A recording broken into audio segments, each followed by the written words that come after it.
if you want to know the present and future of India, you've got to talk to people who've actually helped build the present and have helped build the building blocks for the future of this country.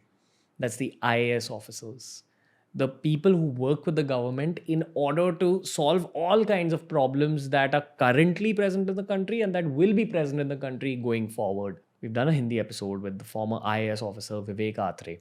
And I recommend that you check out that episode if you have no knowledge about what the UPSC exam is, about what an IAS officer's job is like.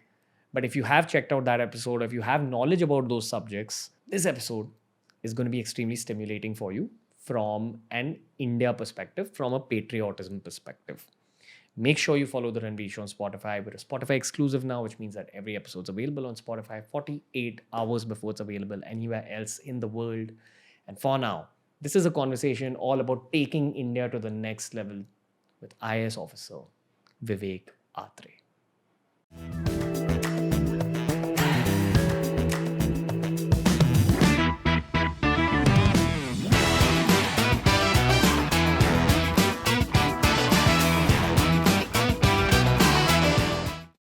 Vivek Atray, sir, welcome to the Ranveer Show. Absolute honor having you on the show, sir. Thank you so much. It's a pleasure. Delight.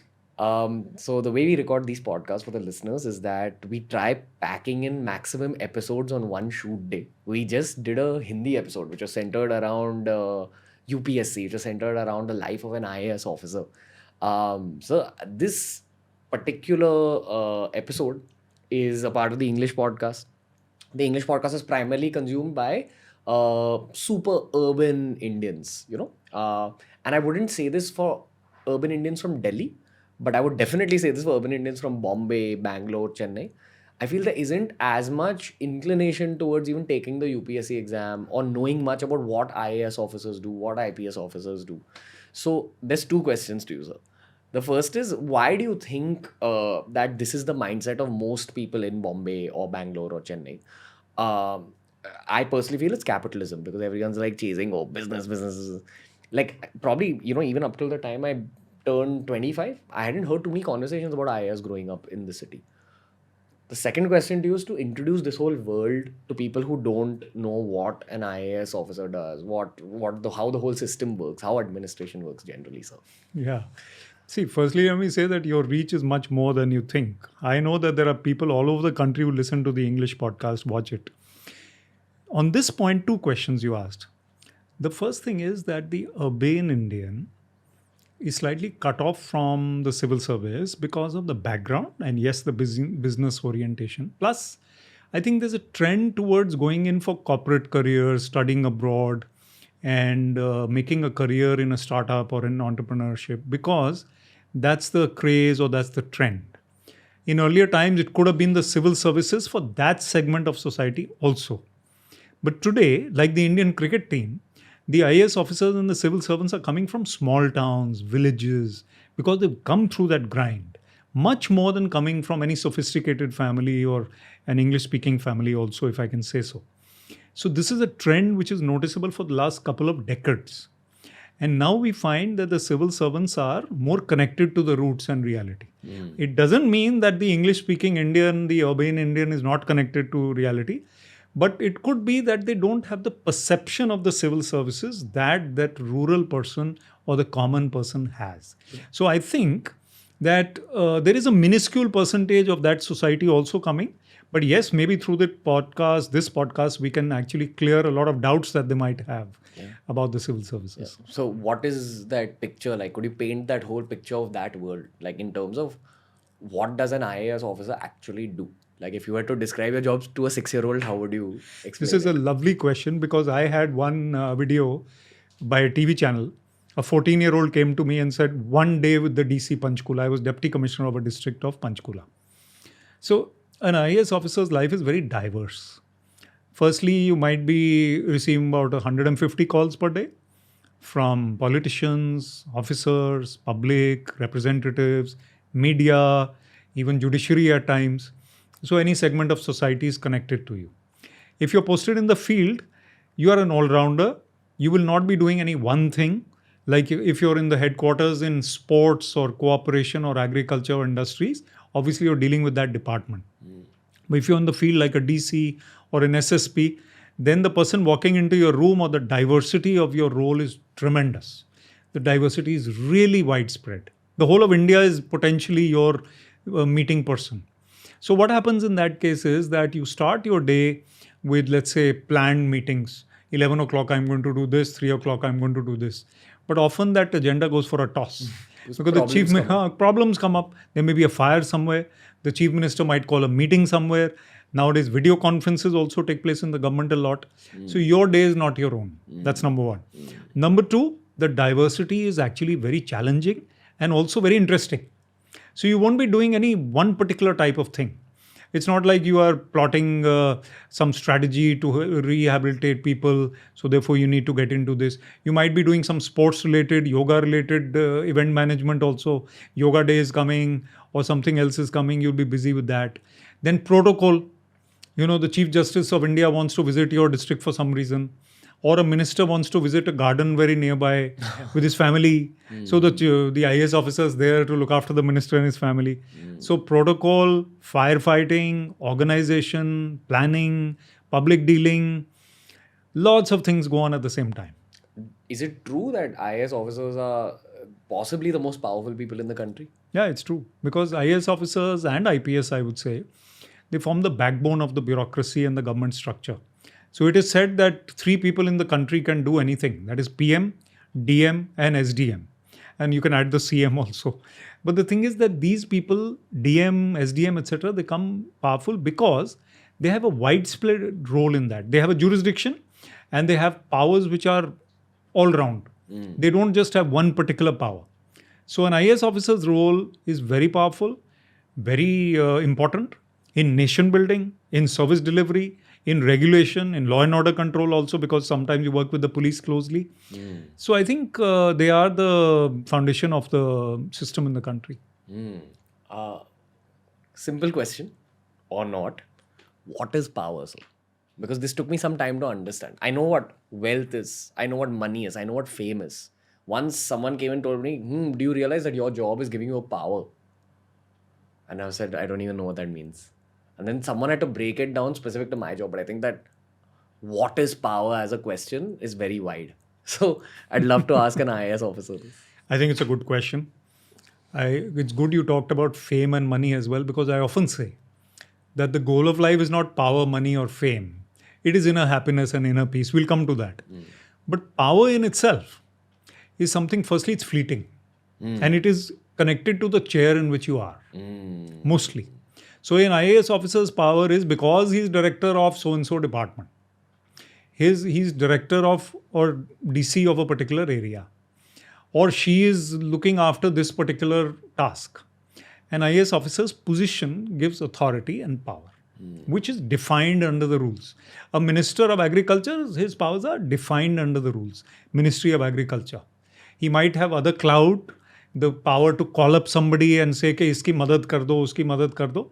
That is also power which flows from that. So is it fair to say power is a reduction for your own actions? That's how I look at it. That you just make a call and get it done. Or you think of something and it gets done. I think the ability to get things done, the inherent power to call up somebody and influence them, or the inherent ability from your position or authority to influence the trend of something that is happening. I would say that somebody who's the Indian cricket captain, he has power. His personality will influence millions. If he starts a particular trend, Ronaldo shifted the Coke bottle, had the water bottle in front, power. The power to influence mindsets and thinking. So power is something which comes from position, also from personality, also from fame, also from being rich. So they're all integrated. Yeah. In the last podcast, we spoke about honor as well. So basically, we spoke about doing the right thing, staying humble after you receive power in life. And that's what I call good power, that doesn't get corrupted. And of course, we can add all these spiritual angles to it. But the question I have for you is, because you've been an IAS officer, I am 110% sure you've seen evil power of all sorts as well. We spoke about the chair you sit in that gives you power. I'm sure there are certain chairs which have spikes on the side and which are like dark chairs. I'm sure you've kind of encountered criminals. I'm sure you've encountered people who do the wrong things, corrupt human beings. What have you learned about that world, that dark power? So, dark power or white power or bright power, basically it's shades of gray. Nothing in the world is black and white. So, a person who's very dignified, powerful, might also indulge in certain practices which are not correct. It could be just 1% of his role, it could be 90% of his role. He might be sitting there in order to do something very, self driven and self motivated, and his agenda is only to benefit the self and family. So it is shades of gray. Secondly, nobody's perfect.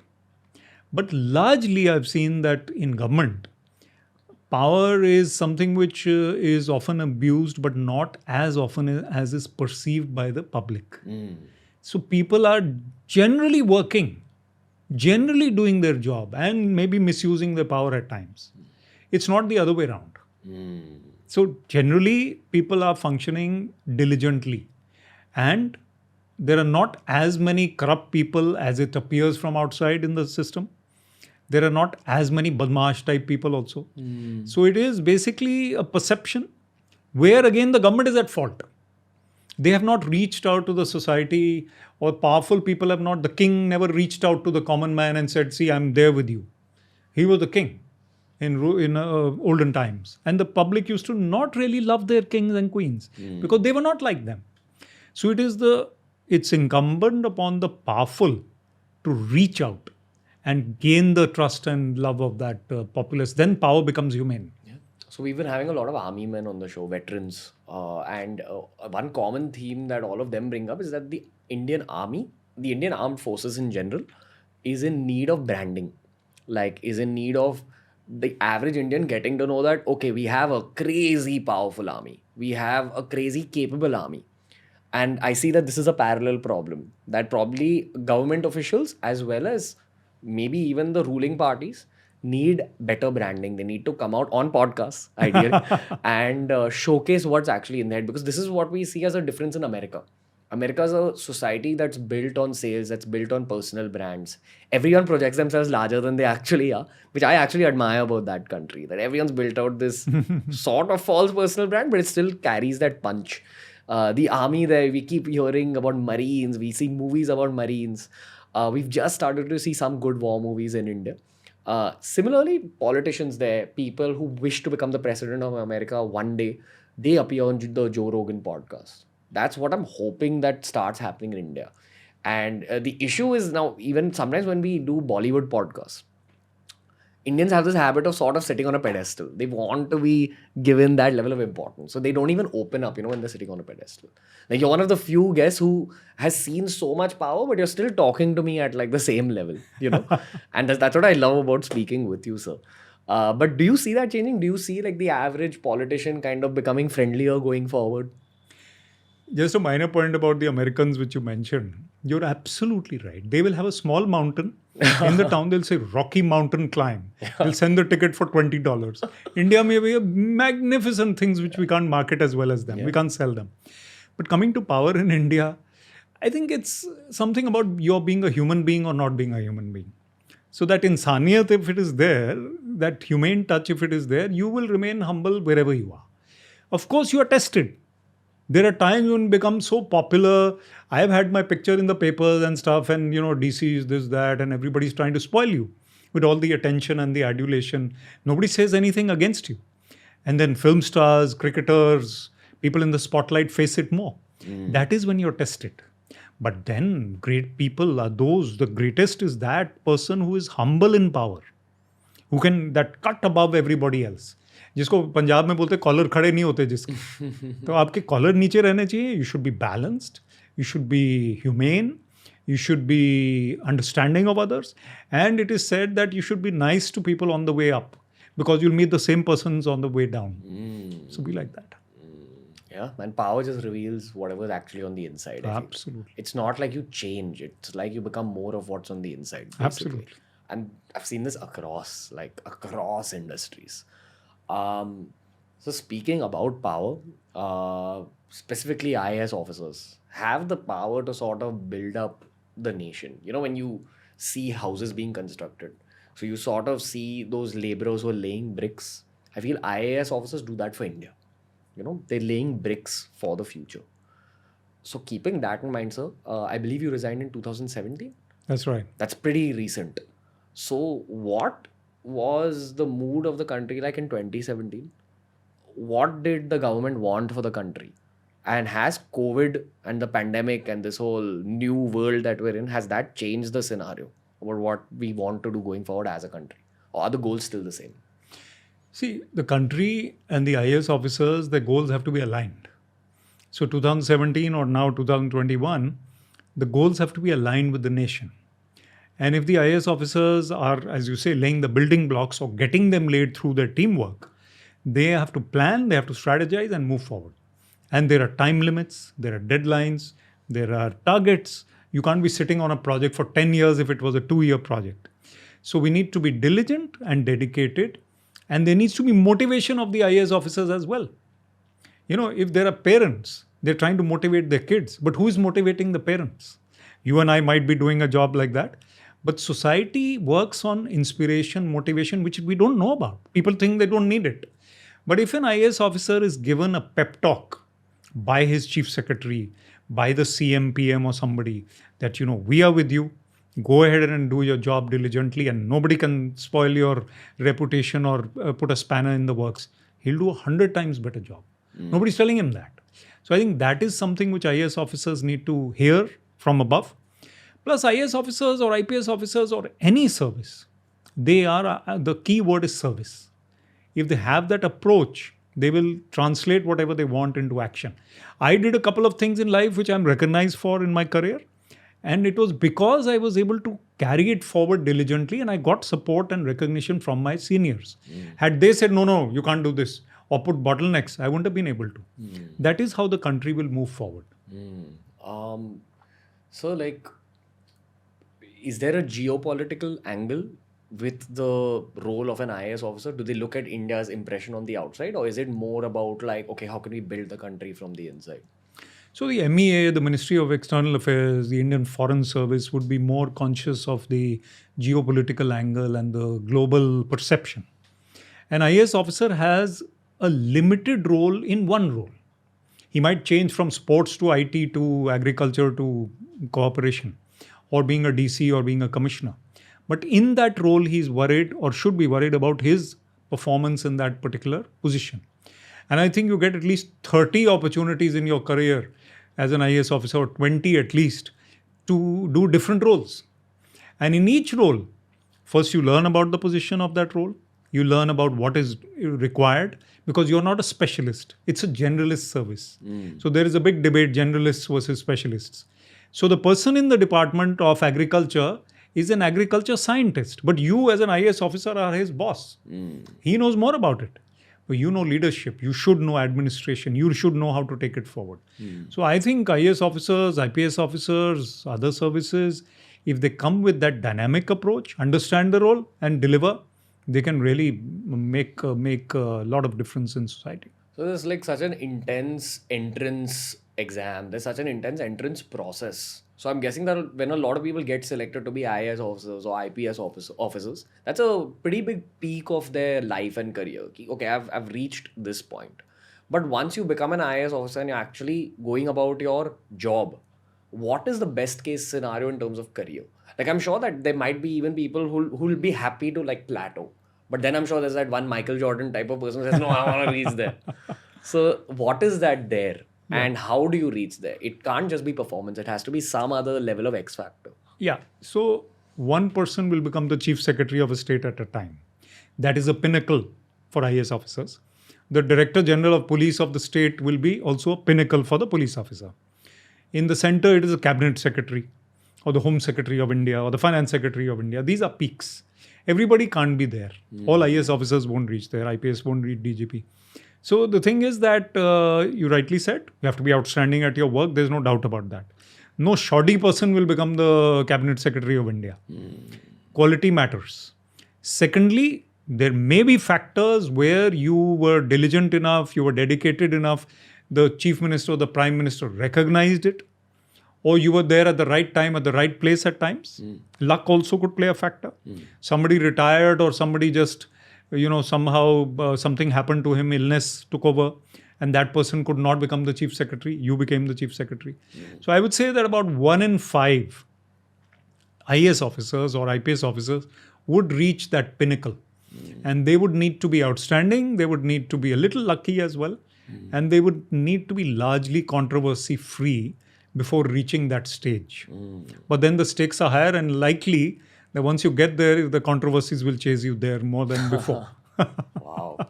It's an intense life. I think that the intensity is what people don't understand. There is this whole level of status that you gain being an IAS officer. There are perks that you gain, but there's also a sacrifice for Absolutely. That status or those perks. All forms of status actually based on sacrifice if you think about it. But specifically about politicians, sir. So I remember bringing up this topic with these YouTubers, Abhi and New. They're very close friends of mine.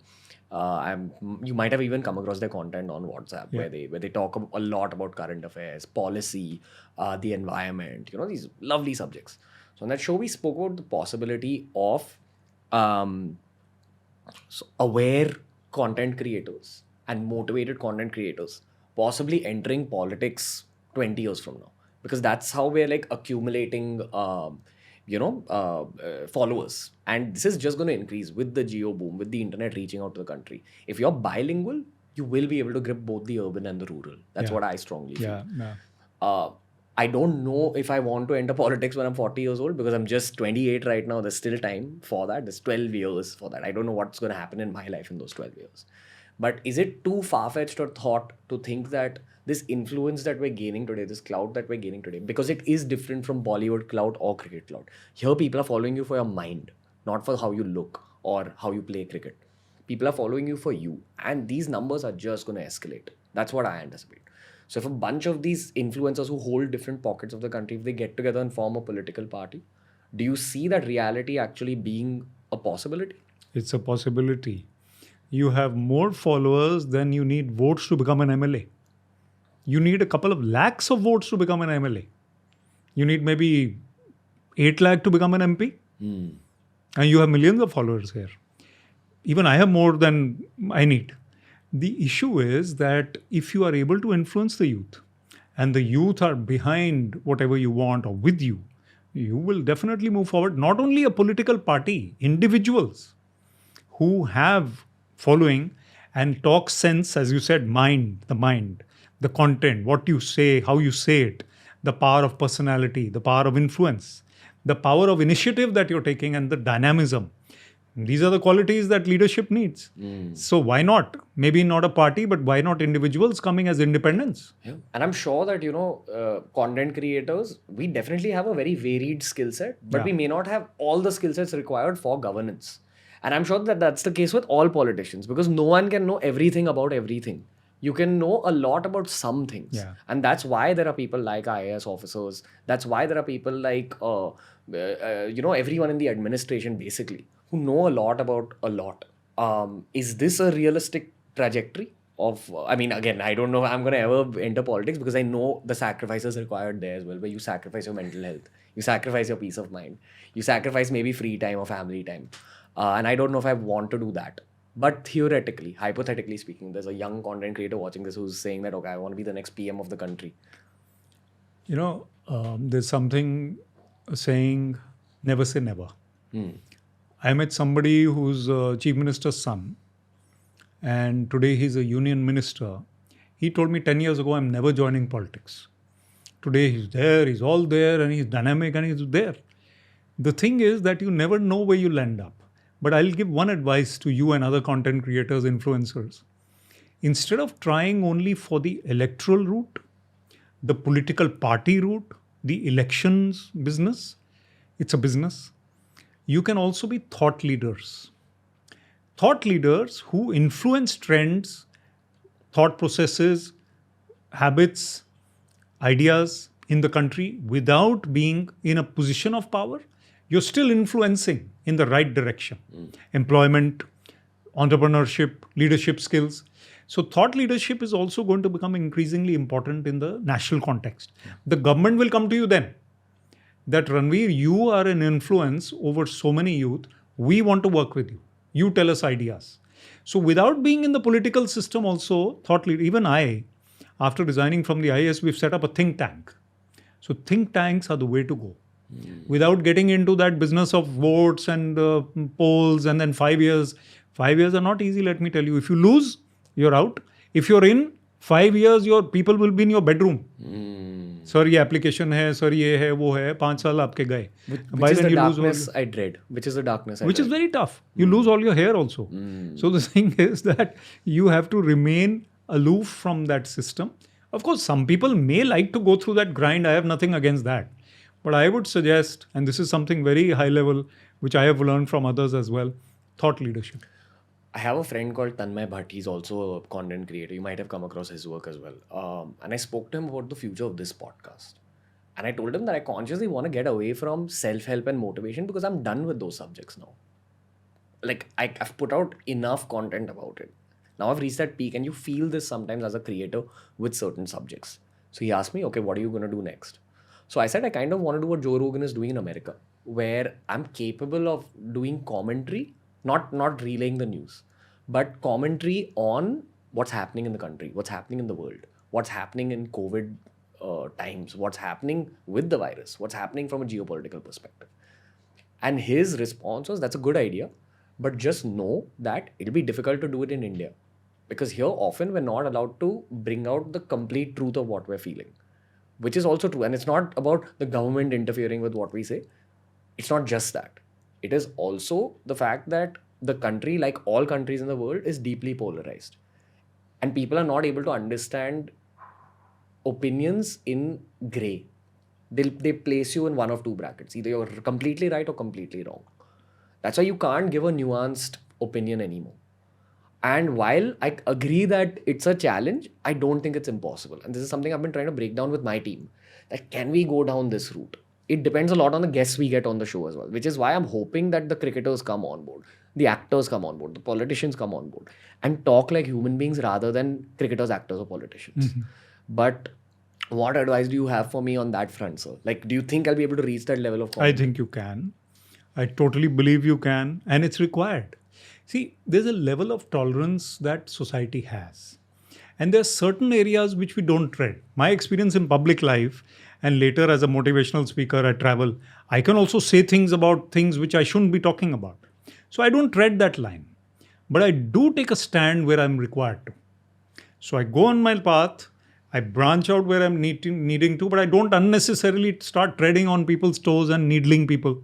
Then I'm going well. You see, if I am to succeed in what I'm doing and make a mark, there's no point in nitpicking someone and getting after someone. That person gets after me, it's slanging matches. Then I'm getting into controversies and then my main path is distorted. Yeah. So in that way, you can become a Joe Rogan, you can do all these diverse things and you can still stay. You can broaden your horizon. The highway can become, instead of 2 lanes, it can become 10 lanes, but you don't go off the highway. Yeah. That's my message. My honest antidote for this situation, and this is something Manish Pandey told me. He said that, maybe you're not ready for it now monetarily. And what he means by that is money does bring a certain kind of power and protection for you, for the ones around you. So right now, focus on the money. And he's right in terms of this is my current game in life. We're running multiple businesses. We have massive goals with them. Elon Musk right now is able to say the things he says or thinks the things he thinks because he has the backing of the Tesla organization. Because he has his past running PayPal, because he has his future of running all these other companies. Once you're Elon Musk, you're more capable as both a commentator and a content creator. That's just how I look at it. The thing is, either we should have knowledge, content, and lots of books we've read. We are also writing, we're also speaking, and you have a background. Or you should be sitting on something which is so like Elon Musk or somebody who's the president or somebody like that, or even a sports person like Ronaldo. Then whatever you do, everybody's watching. These are the two ways. So you have come because of your content. Because you don't come from with a silver spoon in your mouth. You've come through hard work. And therefore you have become an influencer or in a position to change trends. Keep on that path. We're not going to, and Elon Musk, he would remain only until his company is doing well. Yeah. Until and unless he develops his own skills. Yeah. We can't see signs of that yet. Some people can have both. Yeah, I also feel we're going into very unique times as a human race, and I know that you're a futurist as well. People don't understand how drastically things are going to change in the next 10 to 20 years. And we're both Yuval Noah Harari fans.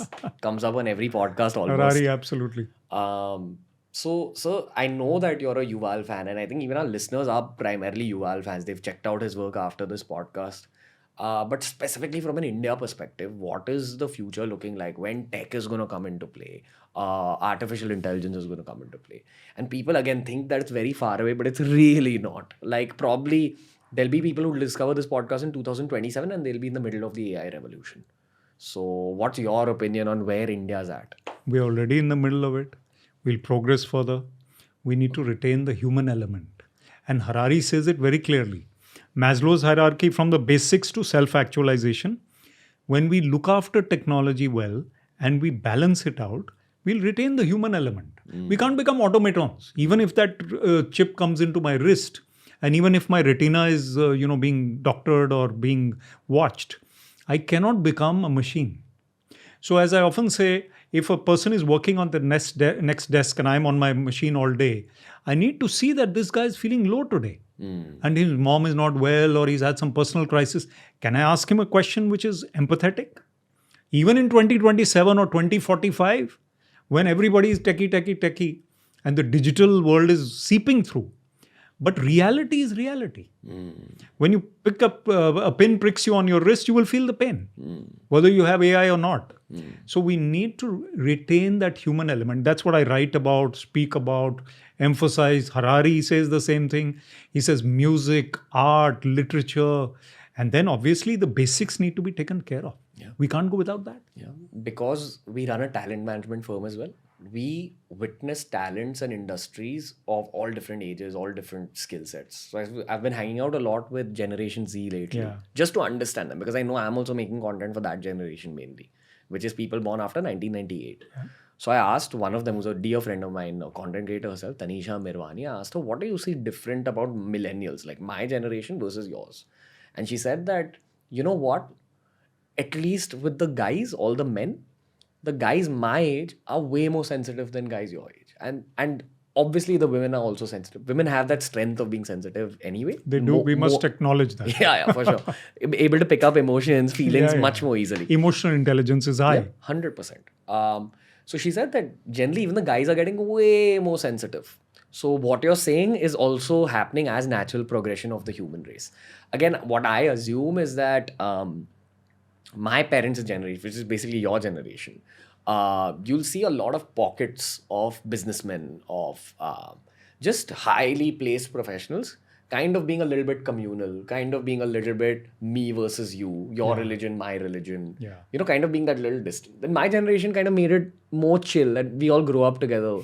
Before being from this state or that state, we're Bombay kids or we're Delhi kids or we're Bangalore kids.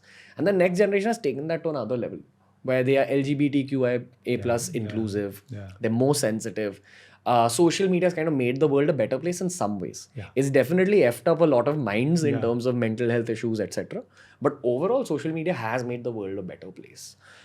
Absolutely. I think, there are metrosexuals. There are people who we used to have that the guy is to be rugged and this and that, and the woman is to be, very feminine. The roles are now balancing out. Yeah. So I often say that the guys today are quite namby-pamby, but I say it in a lighter vein. I appreciate the fact that they are softer human beings than we used to be. Yeah. Right? And we often, the college group that I have with my old friends, they'll say, no, the girls are chasing the boys. Nowadays, in our time, it was not like that. So things have leveled out and it has become very friendly that way. I think there's a lot of empathy and understanding, as you say, in that generation. Not across the board, but in segments of society, definitely more than before. Yeah. And I'll give you a trend. In the army, all the colonels of today, they would drink and smoke. But the captains don't. Because they don't have that mindset. There it was supposed to be like that. And now it is your personal choice. I don't want this, I want this. If there is LGBT, that's your personal choice. So it has become more humane, more multicultural, more diverse, and more accepting. So rural India, what does urban India need to understand about rural India? Because this was sort of a part of my education once we began Hindi content. Because again, being a content creator gives you a map of what's happening with your audience. You understand numbers, you understand topics, you understand interests, demographics, etc. What does urban India need to understand about the power of rural India? Because the rest of the world is looking at rural India and saying that's a massive population, there's opportunity there. And urban India is looking at rural India and saying, oh, okay, cool, but I want to go there. Like, I want to go to America. I want to go study. I want to leave the country. Oh, the government is so intense. I want to leave the country. I feel urban India needs a reality check about what's happening within the country. There's a wave that's going to come at them, which they don't know, and which I only got to know because we started creating Hindi content also. But I would let you expand on that thought. You know, my wife Nina and we have two daughters, Priya and Kavya. They're both socially inclined towards the rural areas, empathizing with the youth of the country and things like that. We learn a lot from them. Today, I think the youth are empathetic enough to understand rural India, but they're not really aware enough. So a Bombay or Delhi or Bangalore boy or girl would not have had that exposure. Then there are things like Jagriti Yatra, rural immersion, CSR projects, NGOs, which are getting into that kind of thing so that rural and urban gaps are, reduced and understanding is there. So there are opportunities for the urban youth to get involved and come out of that Swiggy zone or that Zomato zone or whatever it is, and come out of that first world kind of life, like you said. So one of my daughters says, Papa, these are first world problems. वो late हो गया थोड़ा सा pizza, your shoes and socks are a little this thing. What are these? So basic problems are in the villages. You said, what do we learn? You learn hard work. You learn manual labor. You learn fitness from rural youth.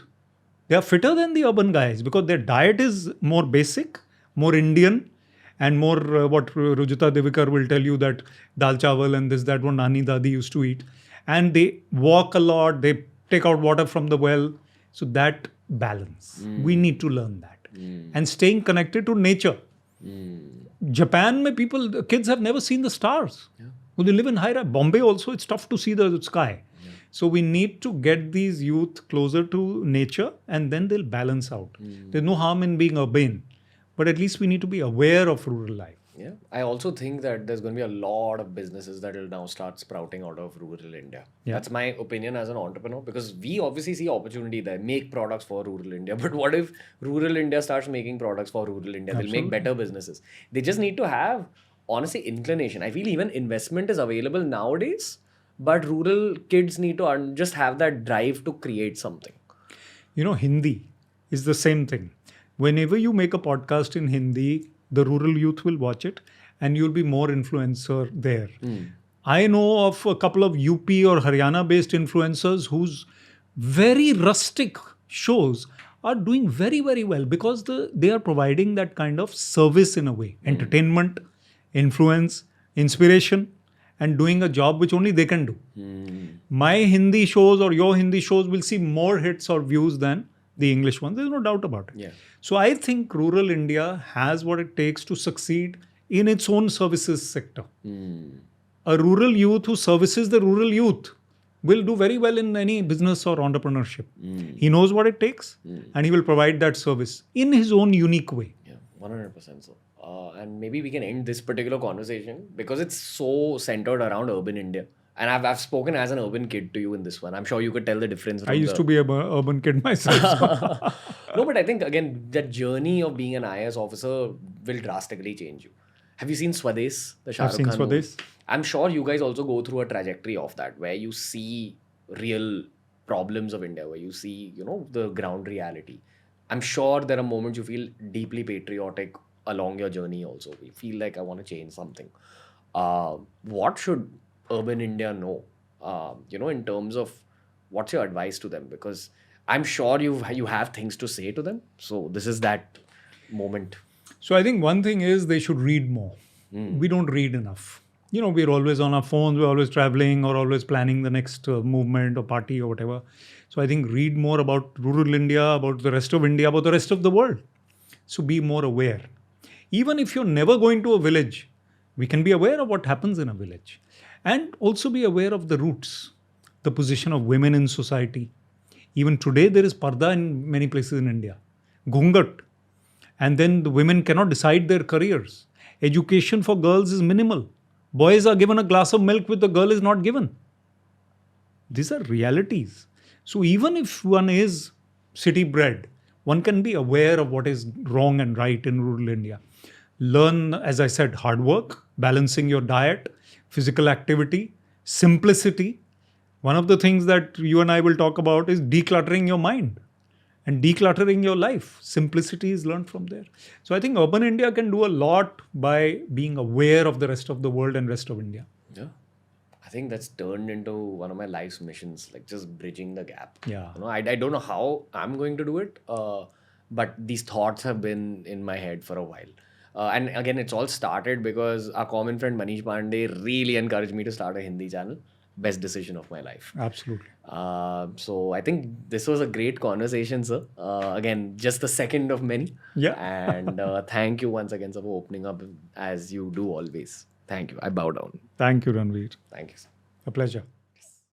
That was a beautiful conversation with a fellow patriot, Vivek Atray ji. We did record a third episode which is centered a little bit around spirituality, but as for this episode, it did change my perspectives a little bit about my own future, about how I can contribute better to Indian society, how I can contribute better to the country. And that's honestly a personal mission I had with starting this podcast.